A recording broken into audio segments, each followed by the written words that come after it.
है, बड़ा फैसला है कि जितने भी वायदे बीजेपी सरकार की तरफ की गई उसको सरकार, मौजूदा सरकार ने पूरा किया। रहा सवाल, कई सवाल किए जा सकते हैं कितनी देरी क्यों हुई, क्योंकि इसकी पूरी प्रक्रिया थी जिसको गृह मंत्रालय ने माना, उसकी प्रक्रिया को पूरा किया। किस तरीके से हमने देखा कि लॉ कमीशन से इस पर सजेशन लिया गया, जो भी इसके स्टेक होल्डर थे उनसे सजेशन लिया गया और उसके बाद फाइनली जो है वो इस पर मुहर लगाई गई। बड़ा फैसला केंद्र सरकार की तरफ से ली गई। वाकई ये बड़ा फैसला, और जिन तैयारियों का आप जिक्र कर रहे हैं सुनने में ये भी आया है, हालांकि 10 फरवरी को एक इशारा केंद्रीय गृह मंत्री की तरफ से मिल गया था। रहा सवाल तैयारियों का, जिक्र आपने किया तो खबर ये भी है कि बाकायदा उसका एक ट्रायल भी लेकर देखा गया है, अप्लाई करना, फिर कैसे नागरिकता दी जाएगी। जी पूरी देखिए, रूपरेखा जो है वो तैयार की गई, उसका पूरा कि किसी तरीके से कोई कमी ना रह जाए, इसका जो है वो ध्यान रखा गया है और उसके बाद इस पर फैसला किया गया है।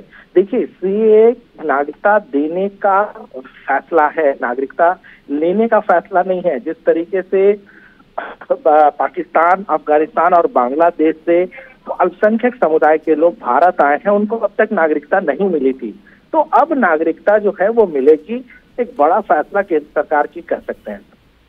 तो बड़ा फैसला हो सकता है। हालांकि अनूप, ये अभी तक क्लियर नहीं हो पाया कि अब जब प्रधानमंत्री बात करने वाले थे तो क्या वो इसी मुद्दे पर करने वाले थे, पर यह भी तय है कि विपक्ष ने जो भ्रम फैलाया इस कानून को लेकर, अब उस पर भी वो जमकर निशाना साध सकते हैं अगर आज वो इस मसले पर चर्चा करेंगे तो।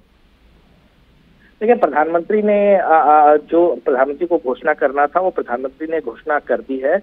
जहां तक सीए का सवाल है तो सीए एक बड़ा फैसला है जिसको पूरा जो दिशा निर्देश है और पूरी प्रक्रिया है उसका पालन करके एक फैसला लिया गया है और चुनाव से ठीक पहले अगर ये फैसला लिया गया है तो एक बड़ा, मतलब कह सकते हैं कि मास्टर स्ट्रोक के तौर पर इसको देखा जा सकता है।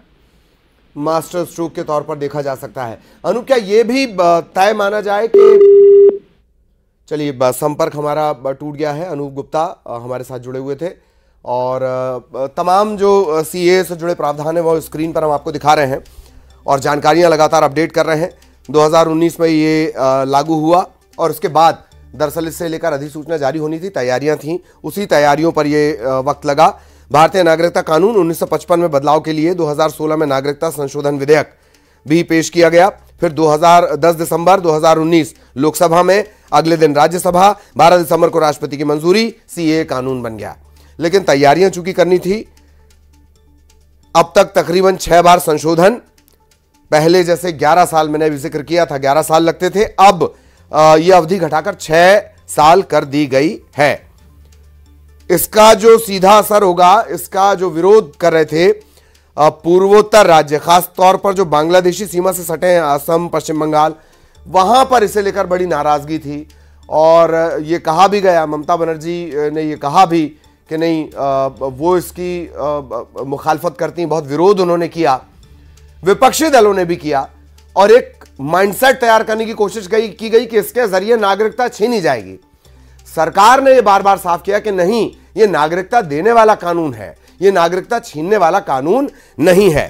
तो अब इसी सीए को लेकर गृह मंत्रालय ने अधिसूचना जारी कर दी है। न्यूज 18 मध्य प्रदेश, छत्तीसगढ़ ने सबसे पहले आपको बताया था कि कभी भी यह अधिसूचना जारी हो सकती है और आखिरकार यह अधिसूचना जारी हो गई, यानी सीएए लागू।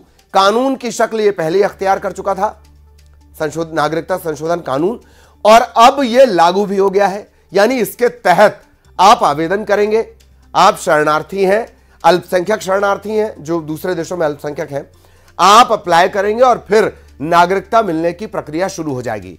नागरिकता न मिलने की दशा में किस तरह से परिस्थितियां, किन परिस्थितियों में उनका जीवन यापन होता है, वो सभी जान रहे हैं। किसी भी भारतीय की नागरिकता को कहीं कोई खतरा नहीं है, यह बार बार साफ कर दिया गया है।